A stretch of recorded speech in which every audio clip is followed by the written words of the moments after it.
The fourth card was K, taking place inside the ancient temple at this time. They are all businessmen, officials, presidents, or anyone with money can participate. Even the monk cannot escape the temptation of this game. In addition to being a vegetarian and reciting Buddha's name, his card dealing ability has reached a masterful level. Feeling that he has a good hand, the monk starts to increase his bet to entice his opponent. From the initial 1,001, the bet has now reached 8 digits. This is a big bet where no one is allowed to make a mistake. The moment to flip the cards has come. The monk has a strong pair of cards in his hand that has defeated 2 houses. Only one person is left. The monk's face suddenly changes color when his card is flipped. The result makes the monk feel angry. The winner of this bet is Johann. His purpose of coming here is not to gamble, but to catch President Yang. A month ago, his superiors gave Johann a secret mission to destroy a gambling ring of high-ranking officials led by Chairman Yang. Johann risked his life. He accepted to bet everything on this mission. If he failed this time, his career would end here. Returning to the game, the casino owner began to worry after seeing Johann win big. He sent someone to take all of Johann's money. The newcomer was a cunning card player. Taking advantage of the moment when an employee spilled water on a customer, he and the monk secretly switched the deck of cards with a prepared one. After settling everything, they quickly increased the bet to entice others to follow. Johann was extremely shocked after receiving a good hand. He confidently followed this game to the end without knowing that he had been set up. The bet continued to increase over the rounds. In no time, it reached 30,000,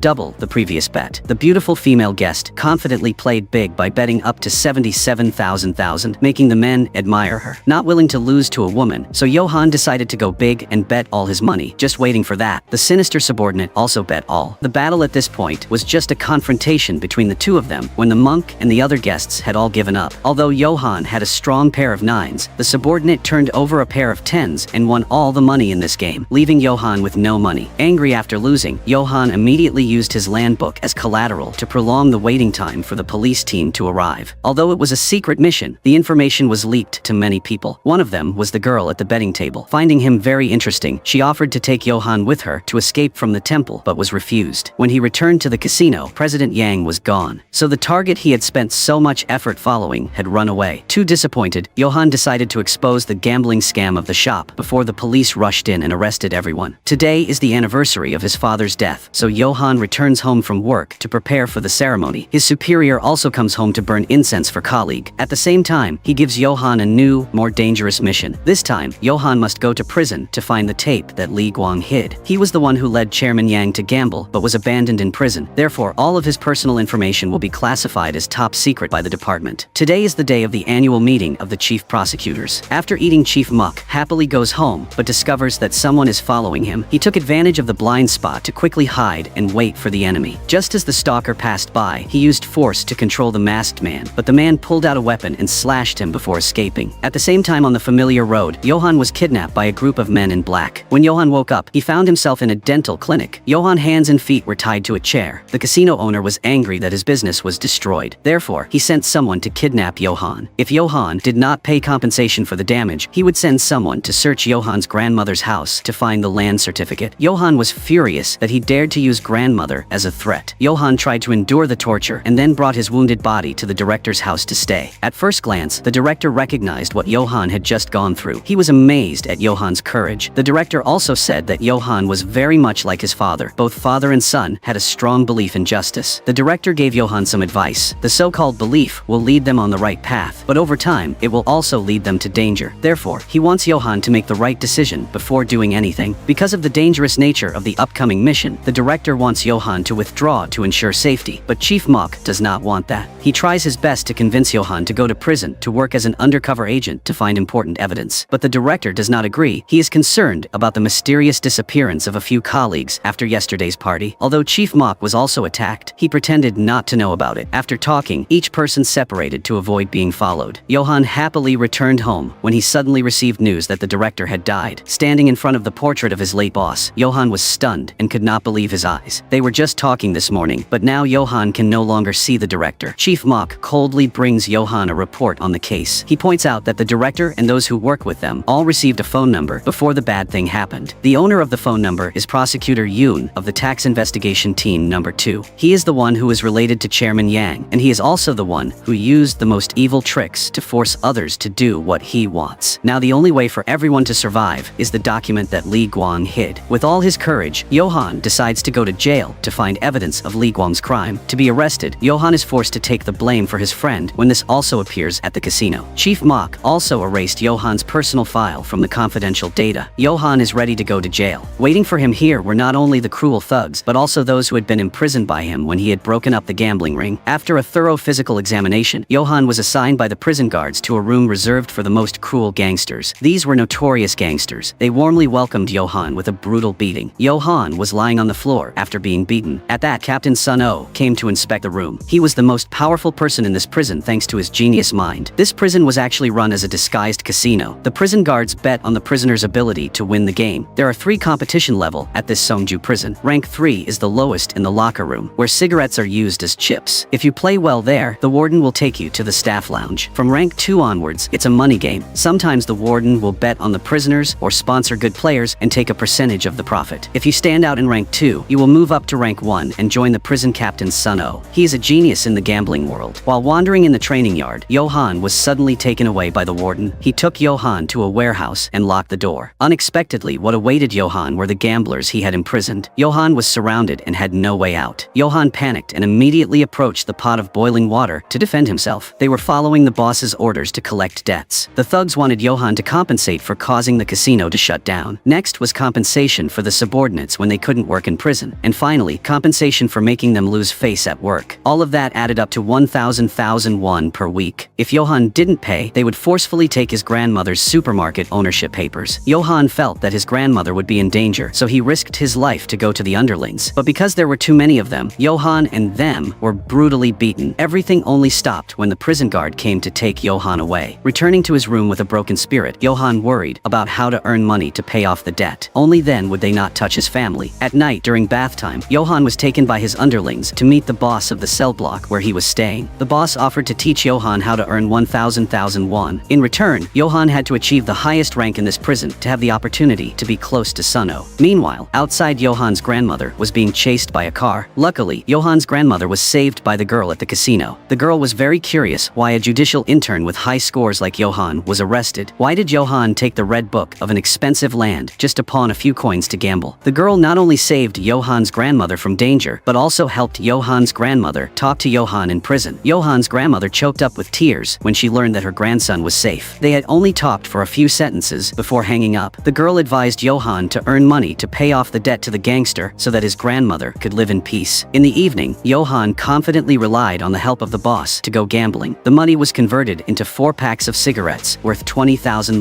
won. The betting form in the 3rd class was poker. In the first round, with his calculating ability, Johan easily defeated all opponents. In the 2nd and 3rd rounds, no one was his opponent. But when it came to the 4th round, even though he had a pair of 9s in his hand, Johan still confidently increased his bet. The 3 cards that were turned over still did not have card Jack, Queen, King and Ace. This meant that his winning rate was still high. The 4th card was K. Seeing that his opponent seemed hesitant, Johan thought for sure that this would not have a pair higher than his, so he decided to follow. The last card turned over was a 10. At this point, his opponent increased his bet with a pack of cigarettes. Although he suspected that this was his opponent's trap, Johan still confidently followed through. And the worst happened. The card in his opponent's hand was a pair of kings, much larger than the pair of 9s that Johan had. He had lured Johan into this trap from the beginning. Johan was angry at being trapped, so he was determined to get back what he had lost. Johan's days continued like that. In the morning, he did manual labor, and at night, he went gambling. The cycle continued to repeat itself until Johan had used up all the money the boss provided. Feeling that Johan was no longer of any use, the boss abandoned him to the thugs who kidnapped him. They took Johan to a greenhouse to beat him. Johan used all his strength to resist. Luckily, he grabbed a hoe to escape. This chase only ended when the police came to arrest Johan and put him in solitary confinement for leaving the work area without permission. Johan was feeling depressed in the solitary confinement area when another prisoner spoke up. This person offered to teach Johan everything he needed to know to win the game of poker. Johan was wondering whether to trust this person or not when suddenly the prison warden came in and reported that his grandmother had passed away. Johan was shocked. He was extremely hurt by this shocking news. Johan was given special permission to return home for his grandmother's funeral. Johan couldn't believe his eyes when he saw the investigation file. The feeling of pain made Johan unable to think. Because the police didn't see any unusual injuries, they concluded that this was a case of voluntary left from this world. Only the house ownership papers were found next to her. Johan slowly realized that there was a mastermind behind everything. That mastermind was none other than Johan's friend from the same Department of Justice. He also admitted that he was only the one who influenced the plan and not the one who directly caused Johan's grandmother death. Unable to keep calm in the face of the truth, Johan rushed to beat him almost almost to death. Luckily, Chief Mok ran out to stop Johann. Chief Mok told Johann that instead of beating him, you should survive and endure to complete the mission. The USB was the best weapon for Johann to take revenge on all those who had hurt his family. Johann then decided to return to prison to accept the teachings of the mysterious prisoner. The way to win poker is very simple. A deck of cards has a total of 52 cards. With those 52 cards, you can create 169 different strong cards. After receiving the strong cards of the first 2 cards, you must know how your cards threaten the cards of others. To be able to remember the possible situations, Johann used the meditation method when he was in the temple. This allowed him to remember all the data of the game and at the same time calculate the probability of each card. The second important thing in the game is the seating position. The later bettors can easily come up with a plan according to the bets of the previous bettors, so they have a great advantage. Today is Johann's last day in solitary confinement. He ended 20 days of hard training with the mysterious master. The first thing Johann did after getting out was to beg the boss to give him another chance. This time, he would definitely get back everything he had lost and move up to first place. After a long time of training, Johann knew when to hit and when to fold. He easily calculated the probability of the cards, thereby luring his opponents to increase their bets. It was these calculations that helped him win big. With the capital in hand, Johann hired subordinates in the room to take revenge on his debt collectors. However, things still did not satisfy the boss. He wanted Johann to sneak into the special cell through the infirmary to approach Sun-Oh. To ensure everything went as smoothly as possible, the boss carefully had someone break Johann's leg so that no one would find out. After bandaging Johann's leg in the medical room, while the prison guard was not paying attention, Johann sneaked into the special cell to investigate more about Captain Sun-Oh. Seeing that the door was unlocked, Johann ventured into the room to find the most useful information possible. Not only did Johann not collect anything, he was also captured by Sun-Oh's men. Sun-Oh was furious. He would not let Johann off so easily. Sun-Oh forced Johann to play a game of guessing the name of the card. The reward was the truth that Johann wanted to know. If Johann was caught lying, the electric shocker would fall into the basin of water placed at the feet of the two. As a master of manipulating people's minds, so Sun-Oh easily discovered Johann's lies through every gesture. Instead of electrocuting Johann, he flipped the table and knocked Johann unconscious. It seemed like everything was over, but Johann quickly threw the electric shocker into the basin of water, causing both of them to be electrocuted and unconscious. After waking up, Johann was taken to the meeting room. When the girl at the casino was waiting for him, she introduced herself as So-Yeon. She came here because she wanted to know Johann's true purpose after their first meeting at the casino. Was he aiming for President Yang like her? If both of them had the same purpose, then she was ready to become Johann's strong supporter. The meeting ended. Before Johann could understand the story, he was taken to the prison warden's room. He wanted to know the identity of the VIP who requested to meet Johann. Although the prison warden tried everything, Johann still refused to answer the question. What Johann wanted now was to get to rank 1 as quickly as possible. Therefore, he had to defeat Sun-Oh. To carry out this plan, Johann bribed the guard's phone to call So-Yeon and said he agreed to cooperate. Johann needed money and her information network to find information about the mysterious master. With just one phone call, Johann met the person he needed to meet. The man called himself the professor of this prison. Johann went to see this man because he wanted to find out where Li Guang was, but the professor couldn't help either. Returning to life, the boss wanted Johann to speed up the process of approaching Sun-Oh. Johann had to kill Sun-Oh at all costs because his time in prison was almost up. That's why the boss ordered the subordinates to break Johann's leg again. But fortunately, the prison warden intervened in time to save Johann. It turned out that the professor wanted to help Johann, so he reported it to the prison warden. The professor showed Johann another way, which was to bribe the prison warden to get promoted to rank 1 without Sun-Oh's permission. At rank 2, the prison warden would sponsor the game fee and take a percentage. Therefore, if Johann wanted to get promoted to rank 1, as long as the player had the level and a strong enough sponsor, the promotion was completely possible. The next day, the professor and Johann went to see the prison warden to discuss the matter. Johann agreed without hesitation to give 60% of his winnings to the prison warden. The contract was established. In the evening, Johann was taken to the second-class room to play cards. Johann's opponents today were the guys he had put in prison. Because they cheated with each other through signals, Johann lost the first few games. Things were getting worse when Sun-Oh suddenly walked in. He was still angry because he had been defeated by Johann and had to be hospitalized. Because Sun-Oh was a gambling genius, so easily recognized how they cheated. After repeatedly folding his cards, Johann also discovered this cheating method. In poker, there are two main types of cheating. Usually, they use the color of the coins. White chips are diamonds, green chips are clubs, blue chips are spades, and red chips are hearts. The second way is to use noise to transmit signals. These are things Johann had learned. But after witnessing Sun-Oh's hand movements, Johann suddenly guessed that the mysterious prisoner was Sun-Oh. Even though he knew the trick, Johann still didn't understand why Sun-Oh helped him. Could it be that Sun-Oh wanted to trick Johann to get revenge? Now was not the time to hesitate, so Johann had to risk everything he had in this game. As long as the fifth card was not an ace, Johann would win. The monk asked that he himself would reveal this last card. The card was slowly revealed. The monk's smile gradually revealed. He was extremely happy when he felt that victory was ahead. Johann collapsed when he saw the monk's expression. But when he turned over the card, it was only the 2 of diamonds. So the final winner was Johann. The monk felt extremely helpless. After returning to his room, Johann stayed up all night thinking with doubts. But no matter how he thought, he still could not explain why Sunno helped him. The next morning, Johann met Sunno on the rooftop. Sunno helped Johann without any reason. The incident at the repair shop was Sunno's own test of character for Johann. Sunno wants to find someone who can trust the plan that is the top priority for this fake world. The reason Sunno chose Johann is simple. Johann is smart and brave. Sunno's dream after being released from prison is to take over the gambling ring in Korea and become the leader of the country. To make this dream come true, Sunno is gathering all the talented people in prison. Sunno convinces Johann to join him. Returning to the prison cell after the conversation on the rooftop, Johann salutes the boss before moving to the special area. He has decided to join Sunno to decide his own future. While here, all profits Johann earns will be divided into 60% and given to the prison warden, and 40% will be given to the professor. But only Sunno knows the amount of money Johann earns, so Sunno will help Johann earn some money. To welcome his new friend, Sunno prepares a gift for Johann. The person sitting in the wheelchair is Li Guang, whom Johann is looking for. After being poisoned, Li Guang became insane and lost control of himself. The only personal belongings left were USB and some cash. Today was the day the prison showed a movie to the prisoners in the special area. While watching, Johann was taken by the prison guard to meet the boss. He wanted to take the 800,000 phone that Johann owed to force Johann to betray Sunno. After leading Sunno to the meeting place, the boss's subordinates held weapons in their hands. It seemed that Johann would betray, but Johann refused to follow the boss's request. It turned out that before that, the mute that Johann saved in the bathroom had informed him the boss would want to harm him. Johann might die in this place. The boss just wanted Johann to stab Sunno once and then kill both of them at once. After much thought, Johann finally decided to side with Sunno. Although Johann's subordinates wanted to come to the rescue, they were stopped by the prison guards. Unable to hesitate any longer, the 2 of them rushed into a fight with the boss's subordinates. Johann, who was an intern at the Justice Department, had excellent health. He could fight a group of people for a few minutes. As for Sunno, he not only had a genius mind but also possessed top-notch martial arts. Worthy of the title of prison captain, Sunno easily defeated all those who stood in his way. Knowing that they could not fight Sunno alone, the subordinates simultaneously locked him up so that their comrades could deal with him with homemade tools. And of course, Sunno had prepared in advance. He had wrapped a layer of medical plaster around his body to make armor. But that's not all. Johann carefully prepared an assistant in case of emergency by agreeing to give the guard 90% of his income. In return, he would help Johann stay safe. The guards escorted the thugs away before they could cause a big problem. After his wounds were carefully treated, Sunno sinisterly took Johann to the repair room and brought out the boss's gang's badge to play with the rattle. Instead of playing with marbles, Sunno played with the boss's gang. He tortured them along with the traitor professor. While they were having fun, the prison warden called and told Sunno not to make a big deal out of this, forcing him to obey. After dealing with the traitor, Sunno wanted to train Johann in the ability to withstand beatings. So Sunno threw Johann into the room of the gamblers so that everyone could interact with each other. Johann could only return when his body was covered in wounds. After the physical training, now it was time for cheating training. Johann couldn't believe that the mute he saved could speak and was a master at cheating. If he wanted to survive here, Johann had to master everything the mute taught him. After finishing the first course, Johann was taken by Sunno to visit a first-level betting match. Johann focused on observing and serving the distinguished guests to gain experience. Sunno had no intention of hiding anything, so he also revealed to Johann that the new debts were the real money vault. In the computer file, there were all the copies of loan papers, land titles, real estate information, or anything that could make money. The mute standing next to was afraid that Sunno would reveal all the confidential information, so he stopped him. As agreed, Su-yeon was responsible for finding the truth about Johann's grandmother's death. After a lot of effort, Su-yeon finally found a video of Johann's grandmother being thrown under the bridge. Johann was extremely shocked when he saw the video. The real culprit was Johann's boss. He decided to suppress all his anger and wait for the day he would meet Chief Mok again. Chief Mok's previous words were all lies. Just because he trusted Chief Mok, Johann caused his grandma death. Finally, the day he would meet Chief Mok again had come. Chief Mok still didn't know that Johann had seen the video of what he had done to Johann's grandmother. Johann's voice was so calm that it was scary. Johann's anger was growing. Nothing could stop Johann now. Just because he let his anger take control for a minute, Johann accidentally killed Chief Mok. But that was only in Johann's mind. Everything had yet to be proven. Chief Mok recounted that 3 months ago he received an anonymous message with an IP address. When he arrived at the designated place, he discovered that Johann's grandmother was lying there. Even so, Johann couldn't completely trust him. him. Before finding the person who filmed the video, Johan still needed Chief Mock. Johan decided to keep quiet and follow the original plan. 5 days ago, Johan was asked by Sun-Oh to investigate the mute's ledger. Sun-Oh suspected that the mute was secretly embezzling his gambling money, so Johan took advantage of the time he spent practicing with the mute to find out where the ledger was hidden. Johan hurriedly searched through all the storage compartments of the mute's subordinates, but still found nothing useful. Being so engrossed in his search, Johan forgot that the mute was about to return. Behind him was a mess that Johan had just created. In order not to let the mute find out, Johan chose to injure himself so that the prison guard and the mute would not have time to check the room. After a few days of observation, Johan discovered that the mute guy had a habit of throwing away all the newspapers he read during the staff's mealtime. Feeling that this could be a clue to the ledger, Johan sneaked into the room to check each newspaper. There were too many newspapers to check, so it took a lot of time. Suddenly, the mute guy entered the room and discovered Johan rummaging through something. Johan quickly made up an excuse that he was looking for a newspaper to read and quickly left. The notebook was very close to Johan but was destroyed by the mute guy right after that as a precaution. That night, after returning to his room, Johan was assassinated by a stranger who sneaked into his room while he was sleeping. Johan tried to scream in vain. His eyes turned white and his consciousness gradually faded. Because he was so scared, Johan suddenly woke up. It turned out that it was all just a dream. Today, Johan continued to practice with the mute guy. After taking the medicine he gave him, Johan asked, "Why you hated me so much? Was it because I betrayed my fellow inmates that I was transferred here, that you didn't trust me?" But to him, whether Johan lied or not was not important. What was important was how big Johan's status must be to have VIP guests visiting every week. Johan was about to leave when his eyes gradually blurred. Johan's body almost lost its response. Feeling the poison in the medicine, Johan painfully tried to crawl out of this place, but it was too late. The mute guy had caught up and knocked him out before the prison guard arrived. Johan was quickly taken to the special emergency room. After waking up, Johan saw the mute guy sitting there waiting for him. The mute guy gave Johan a choice: live quietly until prison sentence was over, or he would kill Johan himself. In the middle of the night, when no one was around, Johan sneaked into the staff room and made a phone call to report that he had found the hidden documents. The purpose of Johan's actions was to make the mute guy who was following him afraid. When didn't know who had information about the ledger as scheduled, Chairman Yang and Director Jin went to see the warden. He asked the warden to take him to meet Li Guang, but the person the warden took him to meet was Sun-Oh. It turned out that Sun-Oh and Chairman Yang were teammates before, but because Sun-Oh wanted to separate to do business, he betrayed Chairman Yang, and now the two of them saw each other as enemies. It was Chairman Yang who cut off Sun-Oh's penis to settle all the previous grudges. Sun-Oh confidently suggested a decisive match. The time for the match was set. On the way back, Chairman Yang met Johan passing by. Chairman Yang thought Johan was Sun-Oh's subordinate who wanted to attack him, so he took the initiative to control Johan first. When he discovered that Johan had no weapon in his hand, Chairman Yang left. Back at the medical room, Sun-Oh and the mute guy wanted to know why Johan hated the chairman so much. When searching Johan, they found that Johan hid a dagger and a wiretap under his socks. After checking that the file on the wiretap was empty, the mute guy still suspected Johan of being a traitor. He was afraid that Johan would destroy his current happy life. So after listening to the mute guy's arguments, Sun-Oh decided to set up a pendulum to punish Johan for carrying a knife. Johan was chasing the murderer who harmed his grandmother. He learned that Chief Mock, the head of the second prosecution, had found his grandmother's body before the police. So Johan needed the wiretap to get a confession. Depending on this guy's answer, Johan would immediately decide what to do with this people. So he brought a knife. After hearing the truth from Johan, Sun-Oh decided to trust him again. Sun-Oh needs a teammate to duel with Chairman Yang in a month. Therefore, Sun-Oh needs to quickly train Johan in the necessary cheating skills to win this match. Sun-Oh said that when a person enters a cheating state, the body will react first. Goosebumps will appear on the hands and neck, and the lips will start to dry out. Suddenly, the eyes become extremely sharp and see everything clearly. But when he realized it, it was too late. Suddenly, Johan asked if he looked like he was lying, making Sun-Oh laugh. Sun-Oh decided to save Johan. In return, Johan would help Sun-Oh defeat Chairman Yang. On the way to the medical room, Sun-Oh was stopped by the mute guy and his subordinates. He wanted to take advantage of the investigation of Johan to take control of the prison. At this moment, a security guard arrived. Sun-Oh asked the prison guard not to care about what he was about to do. He immediately drew the prison guard's weapon and knocked the mute guy down. Sun-Oh was so ruthless that this guy was left gasping for breath on the ground. Sun-Oh wanted to take this opportunity to reaffirm his position in front of the other prisoners. After returning to his old room, Johan officially received the most rigorous training. Every day after waking up, Johan had to practice shuffling cards in front of a mirror. The key to cheating was to deal and shuffle the cards according to his wishes. To reach the level of mastery, Johan had to master 3 basic skills. The first step was to make the cards stick to his hand. The second was to know how to shuffle each card one by one. And finally, to remember the order of the cards appearing in the blink of an eye. The morning training ended and now moved to the afternoon. Johan was thrown into the thug's room by Sun-Oh to train his physical strength. strength. Especially Johan must not injure his hands. After being beaten many times, this time Johan has completed the exercise excellently by being able to defeat the thugs while keeping his hands uninjured. Returning to the room after the battle, Johan continues to practice playing cards without stopping. Suddenly Johan asks Suno if President Yang is better you. Suno answers because he is lucky. When Sunon was young, because he won big at illegal casinos, they recruited him to play cards as the first star player. But because he wanted to fight President Yang, Suno proposed a competition. Although Suno is excellent, that is not enough because all the tricks of playing cards, card playing techniques and fighting psychology are all taught to him by President Yang. And this time, President Yang gave Suno a memorable defeat when he bet everything on this bet. After accepting defeat, President Yang brutally tortured Suno. Luckily, Suno had his penis reattached. Gradually, after many days, Johan finally mastered the cheating techniques. His skills improved day by day, making Suno very satisfied. Meanwhile, outside, Suyan and the policewoman were actively searching for the tape recording the scene of Chief Mok under the bridge. When they determined the location of the person who bought the policeman's camera, they were attacked by a masked man. Luckily, the two of them worked together to defeat the killer and successfully escaped. Today was the day of the betting match between Chairman Yang and the prison captain. The rules were very simple. Each person was given a number of chips corresponding to 100,000.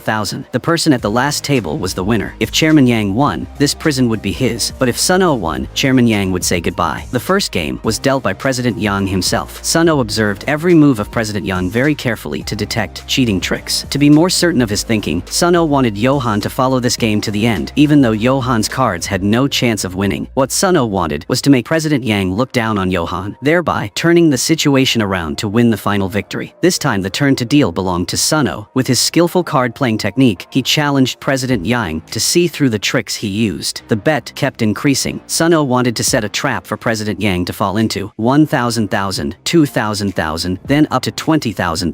As Suno predicted, President Yang would follow. But when Suno increased the bet to 50,000, President Yang folded. President Yang felt that Suno had cheated in this game, so he played it safe. Now it was Johan's turn to deal the cards. Since the other two were paying attention to Suno, Johan could deal the cards calmly. After many rounds, the game was more favorable to President Yang, but what Suno had been waiting for finally arrived. Johan had awakened his strongest senses. His lips were gradually drying up. His eyes could observe even the smallest movements. All the elements for victory were gathered. This was the time for Johan to show everything he had learned. He had to calmly shuffle the cards under the watchful eyes of his opponents. Just because they looked doesn't mean they saw the trick. What Johan needed to do now was to calm down and feel each card he played. But because he was a newbie, Johan's hand movements were still slow. Therefore, all of the tricks were discovered by President Yang. President Yang immediately pinned Johan's hand down on the table, intending to stab him. Luckily, Suno reacted in time and was able to control President Yang's subordinate, Director Jin. From the beginning, Suno had paid attention to Director Jin instead of President Yang. Suno forced her to unbutton her sleeves to reveal the cards hidden inside. President Yang's cheating trick had been exposed, so he was very angry and wanted to call the police. But there were surveillance cameras everywhere in the prison. If he acted rashly, Suno would spread the video of President Yang cheating to the whole country. Suno would only release Director Jin if President Yang promised to never come to prison again. After this victory, Suno admitted that it took him a year to master the card game. The best time to cheat is when the opponent cheats, so he took advantage of Johan. Suno thought that Johan was angry that he was controlling Johan without knowing. However, Johan did not think so. He wanted Suno to continue to win like today. A month later, today is the day Suno leaves prison. That is why the position of captain is vacant. Johan must take this position by all means. As for everything outside, Su-yeon will take care of it. The mute guy frantically ordered his subordinates to search everywhere in the prison to eliminate Johan. He was also plotting to take that position. After bribing the prison warden, the mute man was shown to the place where Johan was waiting. As soon as the mute guy entered, he said that as long as Johan obediently lived peacefully in prison, he would let Johan go. Otherwise, only death was waiting for Johan. From the very first days Johan entered the prison, the mute felt that his eyes were not normal. Those eyes did not have any guilt at all. That was either a madman or Johan was hiding a huge secret. It was time for Johan to decide to tell the mute the whole truth. After the mute guy called to confirm with the head of the mock department and learned of Johan's identity, the mute decided to side with Johan when Johan gave him half of the casino's profits. That's why all the subordinates in the prison listened to Johan's instructions. The position of captain officially belonged to Johan, but that was still not enough. Johan needed a stronger power, the power that made the prosecutor fear, and it was in this prison. Sinseondong, a room reserved for the richest tycoons in Korea. To get into Sinseondong, Johan had to trick the warden. Johan, with a serious expression, made up a story that Sinseondong called him and let the warden lead him there. So Johan easily tricked the warden and entered the forbidden area. There was an old man who worked as a henchman for the tycoons. Johann asked him if he knew anything about this place. But Johann received advice from the old man not to be curious if he didn't want to get into trouble. A moment later, the warden came down. As soon as he saw the old man, the warden's attitude became respectful and polite. It turned out that the old man was the head of this building, also known as the Loan Shark One Bong. Money wasn't everything to this man. What was more frightening was the world he created, a world not dominated by money and power. Today, Su Yan arranged a meeting between Johann and Chairman Wan Bong. Johann wanted to bribe the chairman, but he didn't want to deal with gamblers. This visit was only for Su Yan, not for money. He was the one who saved her unfortunate life. Su Yan's mother was a successful businesswoman, but was falsely accused of being the one behind the investment manipulation. As if she knew her future, she prepared evidence to denounce the real mastermind before she passed away. Only her little daughter was left, who was tricked by the lawyer and lost the valuable documents. Not only that, they also kidnapped Su Yan and made her become a prostitute in nightclubs. Luckily, she finally met Chairman Wan Bong, and he changed her fate. All her movements in and out of prison were discovered by Prosecutor Hong. He had people monitor her at all times. After finding out information from the camera and cell phone of the police officer who died while investigating Johann's case, Su Yan successfully linked the facts together. Only the Joker had not appeared yet. He is Yang Hua, Chairman Yang's older brother, the real leader of the Bukjong gang, and also the most dangerous person in this war. After a long time of searching, Su Yan finally discovered that the child met Johann's grandmother before the incident, but she couldn't go there because she was being followed by the prosecutors. Now she can only rely on Johann. He is still thinking about whether to involve Sun O in this matter. But first, Johann must get all the documents related to the warden's transaction history. So Johann and his subordinates break into the warden's room to steal all the data on the computer. Through that, Johann discovers the person who often goes out to work for Xinxian Dong. Johann has his men break this guy's leg, forcing Chairman Wan Bong to appear. Because Johann had all the illegal money transaction data of Chairman Wan Bong and the warden, so Johann easily forced Chairman Wan Bong to hand over his job as a henchman to Johann. After receiving the release papers, Johann quickly went to the meeting point with Su Yan. She had arranged for a police agent to help him outside the prison. Johann's mission was very simple. He had to go to the designated location to deliver the letter. When Johann arrived, his subordinates took him inside to meet their boss. Unexpectedly, this person was the casino owner that Johann had reported to the police before. The goods that Johann had to get back were the lawyer he had captured. The casino owner was angry and wanted to kill Johann, but he heard fighting outside. It turned out that the lawyer was not an ordinary person. After hearing that the chairman had come to save him, the lawyer immediately dealt with all the subordinates and helped Johann escape. Because they were seriously injured, the two of them could only hide in a hidden corner to observe the casino owner's movements. This guy slowly pulled out his weapon and approached the place where the two were hiding, but luckily, the female inspector who was with Johann appeared and stopped him in time. On the way to the police station, his subordinates boldly stole a police car to rescue him. At this moment, after Su Yan distracted the pursuers, she drove to save Johann. But because the time outside was limited, Johann had to rush to the orphanage immediately. The lawyer would be taken care of by her. When they arrived, Johann found the child but was stopped by the casino owner. He had secretly put a tracking device in the back pocket of Johann's pants, so he knew all of Johann's actions. Johann led the child to escape from the boss's pursuit, but was hit by a car. The person who just got out of the car was none other than Yang Hua. Luckily, Su Yan arrived in time to save Johann from danger. Prosecutor Hong was also following closely behind to arrest Johann, but the person sitting in the car at this time was not Johann, but the female inspector who was with him, and Johann had already run back to prison safely. The chairman angrily blamed Johann for making such a mess. Prosecutor Hong would definitely not let things go after being deceived by Johann like that. The chairman warned Johann that if you wanted to live a full life, you should forget about me. Johann was still haunted by the sudden death of the child. It was Yan Hua who caused this tragic accident. The important thing now was to find the child's father, who was Sang Ki. Sang Ki was also the most important person who could prove the Yang brothers' money laundering. With his background as a notorious gangster, Yang Hua quickly took over the Bukjong gang. However, the life of a gangster was too tiring, so they developed a company to live legally. But there was one person who was even more terrifying than the mafia. That was the loan shark who managed the Goldman Casino, the Chairman Wan Bong. At the height of Chairman Wan Bong's power, it came from the casino. To be more precise, it was through the casino that he laundered money for the super rich. Realizing that this was a good opportunity to get rich, the Yang brothers used force to take over Chairman Wan Bong's position and put him in jail. To protect the Yang brothers, the powerful bribed the prosecutor to ensure that nothing unexpected happened. Johann was entrusted by the child with the only social media account that could contact his father. When Johann logged into this account, he was shocked to see the whole truth. The masked man was his close senior. That person was none other than Sun O. It was Sun O who followed the orders of Chairman Wan Bong to hinder Johann's investigation plan. It was also Sun O who was the real culprit who killed Johann's grandmother. Johann was filled with anger and extreme pain when he learned Sun O's true identity. Memories of Sun O came flooding back. Sun O was the one who supported Johann until now. now. It was also Sun-Oh who helped Johan overcome all the difficulties and challenges in prison. It was Sun-Oh who taught Johan the techniques of playing cards. To Johan, Sun-Oh was no different from an older brother in the family. At this time, at the prosecutor's office, Prosecutor Hong was sending people to investigate illegal activities in the prison. Prosecutor Hong went to see Chairman Wan Bong to threaten him. Prosecutor Hong called Johan to put pressure on the chairman. He suggested that Johan hand over the envelope that the chairman had asked him to deliver, and in return, Johan would know the truth about his grandma case. Contrary to his expectations, Johan pretended to be innocent and did not know about the envelope. Johan would take care of his grandma case himself. After returning from the failed negotiations, Prosecutor Hong could not bear this humiliation. He sent people to search everywhere and promised to reward those who provided important information. As expected, someone who hated Johan leaked the information to Prosecutor Hong. They raided the casino while everyone was playing cards. The warning was immediately sent to the captain. The entire casino fell into chaos, everyone trying to find a way to escape. The close subordinates stabilized the organization and sent people to guide the VIPs out through the emergency door. At the same time, the managers quickly destroyed the evidence related to gambling activities. Time was getting more and more urgent. The prosecutors had arrived at the door, so they quickly broke the lock, while the managers were busy burning all the evidence. When the prosecutors rushed into the warden's room, everything had been cleaned up. The casino had disappeared without a trace. However, Prosecutor Hong was not someone who would give up so easily. The very next morning, he had all the prison guards arrested. At the same time, he completely replaced the prison's personnel. The special cells were also removed. There was no more captain and no more casino. Johan was helplessly taken back to his old room. Waiting for him now was the old boss and his subordinates. Johan remembered Sun-Oh's instructions. Johan could not let them bully him like before. When he saw a guy intending to attack him from behind, Johan quickly threw a punch to this guy's chin, knocking this one unconscious. Taking advantage of the enemy's surprise, Johan attacked one after another. The subordinates were no match for Johan. The most dangerous people always appeared last. Such people should be dealt with decisively. Only then would the subordinates be terrified. The boss rushed forward to strangle Johan, while the subordinate pulled out his weapon and prepared to kill Johan. But with just one turn, Johan caused the subordinate to stab the boss straight into his main artery. When the warden arrived, it was too late. Because of excessive blood loss, the boss had died. Their testimonies all pointed to Johan as the culprit. The new warden wanted to transfer Johan to another prison under the orders of Prosecutor Hong. Of course, Johan did not agree and asked to call a lawyer. The person Johan begged for help was Chairman Wan Bong. As long as he could stop Prosecutor Hong, Johan was willing to forget everything related to the chairman. Today was the day Johan was transferred to the new prison. Before getting in the car, Johan saw the chairman nearby. Just one more step and Johan would face a 13-year prison sentence. Suddenly, Johan saw the silhouette of the child he could not save. Johan knelt down in pain. Johan crawled step by step towards the chairman. Despite his knees being soaked in blood, Johan begged President Yang to save him. He was willing to be the president's most loyal henchman. In response to his request, President Yang was pleased with Johan's performance, so President Yang decided to take Johan as his subordinate. The first mission he gave Johan was to kill San-Ki, the father of the child that Johan could not save. Johan was stunned and did not understand why he wanted San-Ki's life, but Johan had to put aside his pity. Johan accepted the mission as agreed. His sentence had also been settled by his lawyer. Starting from today, Johan was officially released after serving his sentence. Johan slowly walked to enjoy some sunlight after a long time of suffering in prison. The fresh air made him feel very comfortable, but that couldn't make Johan forget the person who ordered the captain to harm his grandmother, the person who made his life miserable. Everything he asked Soo-Yun to prepare was done. Now it was Johan's turn to go find the culprit. The next day, Lawyer Koo came to pick Johan up to carry out the mission. San-Ki was exposed location after using the payment card. Johan went to the sauna to look for San-Ki. He searched every corner of the shop but couldn't find San-Ki. When Johan was about to give up, he discovered a suspicious figure. Johan quickly chased this guy into the bathroom but was locked up by this person and escaped. Luckily, someone opened the door to help Johan. Johan continued to chase San-Ki. Johan intended to tell San-Ki about the child, but Lawyer Koo had already dealt with San-Ki. The two took him to an abandoned vacant lot deep in the forest. Johan was in charge of digging a hole to prepare to bury San-Ki's body. Because it was his first time killing someone, Lawyer Koo gave Johan 15 minutes to act. When Lawyer Koo drove away, Johan untied San-Ki and told him to drive forward for 5 minutes and a car would be waiting. Johan had promised the child that I would save your father, so this time, Johan would disobey the chairman's orders. The watch that Lawyer Koo made Johan wear had a tracking device and a voice recorder installed. Therefore, everything Johan did was known to Lawyer Koo. Johan also knew this in advance. So after letting San-Ki go, Johan revealed the truth to Lawyer Koo that the chairman actually wanted to kill the two of them to silence them, so he had his subordinates kidnap Johan. In order to save their lives, the two decided to cooperate to trick Chairman Yang with another scapegoat. The next morning, news of San-Ki's death was all over the newspapers. This was also known to the Korean tycoons. Immediately, representatives of powerful organizations in Macau flew to Korea to meet with the Yang brothers and prosecutors. They were very concerned about the unnecessary troubles happening here. The black funds were losing 260 billion won. Sang-ki's death had stopped money laundering in Korea. 1/3 of Goldman's assets belonged to the triads in Macau, where they were even electing a chairman. The daily liquidity was more than 1 billion won for each withdrawal. Therefore, the headquarters wanted to know who was responsible for this. The reason why the powerful people hired them was to handle urgent matters like this. Not only did the people in Macau take action, but even Chairman Won Bong had already started his plan. He wanted to buy all the shares of the Yang Group by tricking the powerful people into gambling, and the person who played these games was none other than Johan. After ordering Johan to do the work, Chairman Won Bong suddenly made an appointment to meet with the prosecutor's people to ask for help. He wanted the two prosecutors to cooperate with him to defeat the Yang brothers and get them out of the company. If the plan succeeded, he would give the company back to the two.